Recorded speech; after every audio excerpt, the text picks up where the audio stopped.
एक राज्य का राजा न्यायप्रियता के लिए प्रसिद्ध है।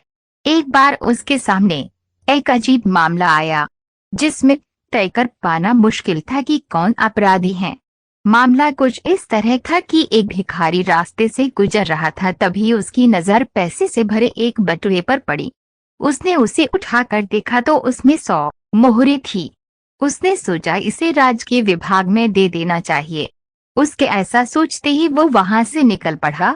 तभी उसे एक व्यक्ति मिला जिसने बटुआ देख भिखारी को बोला, यह मेरा बटुआ है, तुम मुझे लौटा दो। पारितोषिक के रूप में मैं बटुए में रखे धन का आधा तुम्हें दे दूंगा। यह सुन भिखारी ने उस राहगीर को बटुआ दे दिया। राहगीर कुछ चालाक प्रतीत हो रहा था। उसने जैसे ही बटुए को देखा तो कहने लगा, इसमें 200 मुहरें थी। इसका मतलब सो तुमने पहले ही ले ली, अब मुझे तुम मेरी 100 मुहरें लौटा दो। भिखारी को बहुत गुस्सा आया। भिखारी की नियत में खोट ना था, इसलिए उसने राजा के पास न्याय के लिए जाना स्वीकार किया। दोनों राजा के दरबार गए और पूरा किस्सा राजा को विस्तार से सुनाया गया। राजा ने कुछ देर सोचा और विचार कर तय किया है कि राहगीर ही गलत हैं, क्योंकि भिखारी को तो अधिक धन की भी लालसा नहीं थी, वो तो राजकीय विभाग में मोहरें देने जा रहा था।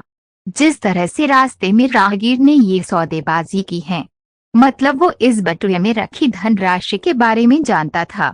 ये बटुआ उसी का है, लेकिन उसके मन में लालच आ गया और उसने परिस्थिति का फायदा उठाने और अधिक धन पाने की लालच में ये सब बवंडर रचा। राजा ने उसे सबक सिखाने के लिए न्याय के रूप में बटुए का आधा धन भिखारी को दिया और आधा राजकोष में दे दिया। और उस राहगीर से कह दिया गया कि यह बटुआ उसका नहीं है, जब उसका बटुआ मिलेगा उसे दे दिया जाएगा। इस तरह राहगीर को लालच के फलस्वरूप खुद का धन भी वापस ना मिला। इसलिए बड़े बुजुर्ग कहते हैं, लालच बुरी बला है। किसी भी चीज को पाने की मंशा में अच्छे बुरे का ध्यान न रखना ही लालच का भाव है।